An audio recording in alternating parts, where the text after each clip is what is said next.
জীবনের কোনো পরিস্থিতিতে যদি এই দৃশ্যটা আপনার সামনে আসে যে আপনি যাদের থেকে সাপোর্ট পাওয়ার আশা রাখার পরও সাপোর্ট পাচ্ছেন না, আপনরাই দূরে সরে যাচ্ছে, মনে রাখবেন আপনার আল্লাহ আপনার উপর দয়া করা শুরু করেছেন। সুবহানাল্লাহ। ওই বিপদ থেকে আপনি যাদের সাপোর্ট নিয়ে উঠতে চাচ্ছেন, রব চাচ্ছেন আপনাকে কেউ না করুক সাপোর্ট, আপনার আল্লাহই স্বয়ং আপনাকে সাপোর্ট করতে চাচ্ছে বলেই মানুষকে দূরে সরাই দিচ্ছে। সুবহানাল্লাহ। জীবনে যদি কখনো দেখেন কাছের মানুষ দূরে সরে যাচ্ছে, বেঈমানি করছে, দুই নম্বরই করছে, চোখ উল্টাই ফেলছে, আপনি বুঝে নেবেন আল্লাহ তাআলা আপনাকে দুনিয়ার আসল চিত্র দেখাচ্ছে।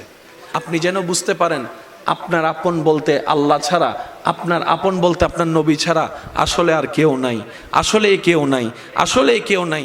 আপনার ভালোবাসার অধিকার পাওয়ার একমাত্র আল্লাহর আছে, স্রষ্টা হিসেবে নবীর আছে। আপনার উম্মত হিসেবে আপনি ভালোবাসবেন আপনার নবীকে, আপনি আল্লাহকে ভালোবাসবেন, আপনার নবীকে ভালোবাসবেন। এই বুঝটা দেওয়ার জন্য আল্লাহ অনেক সময় দুনিয়ার এই বাস্তবতা আমাদের সামনে এনে দেয়। অনেক ভাই বোন, ভাই ভাই এমনও আছে মানুষের কথার ফাঁদে পড়ে, ভুল বোঝাবুঝির কারণে কিংবা মেজাজ গরম থাকার কারণে, দুই চারটা কথার শিকার হওয়ার কারণে হয়তো কোনো একটা সময় দূরত্ব হয়েছে, কিন্তু এখন একজন আরেকজনের সাথে মিলতে চায়, বসতে চায়।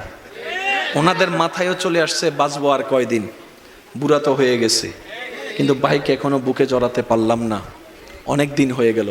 বড় ভাইয়ের মনেও সে তৃষ্ণা থাকে, ছোট ভাইয়ের মনেও সে আকাঙ্ক্ষা থাকে, কিন্তু অনেক দিনের দূরত্বতার কারণে, লজ্জাবোধের কারণে তারা মিলতে পারে না। আমি আমার ভাইদেরকে, যুবক ভাইদেরকে অনুরোধ জানাবো, যদি এরকম কোনো ফ্যামিলি কন্ডিশন হয়, আপনারা যুবকরা মিলে, ভাইরা মিলে, চাস্তো ভাই জ্যাঠতো ভাইরা মিলেই আপনারা উদ্যোগটা নেন, ভাই ভাইকে যেন জড়াই ধরতে পারে, ভুল বুঝাবুঝি যেন শেষ হয়ে যায়। কথা বলেন ঠিক কিনা? বান্দা বান্দাকে মিলানোর কাজ করবে, আল্লাহ সেটা দেখে গুনাহ মাফ করে দিবে। সুবহানাল্লাহ। আমি শুনি না, আরো জোরে বলেন। মিলে থাকেন, কেউ মিলে থাকতে না চাইলে তার আল্লাহরে সে জবাব দিবে। আপনার পক্ষ থেকে আপনি ক্লিয়ার থাকেন, মানুষের উপকার করবেন, থ্যাংক ইউ পাওয়ার আশা রাখবেন না, করতেই থাকবেন। কেন? সে আপনার রবের বান্দা, আপনি বান্দার জন্য করবেন, ওই বান্দার আল্লাহ আপনার জন্য করবে।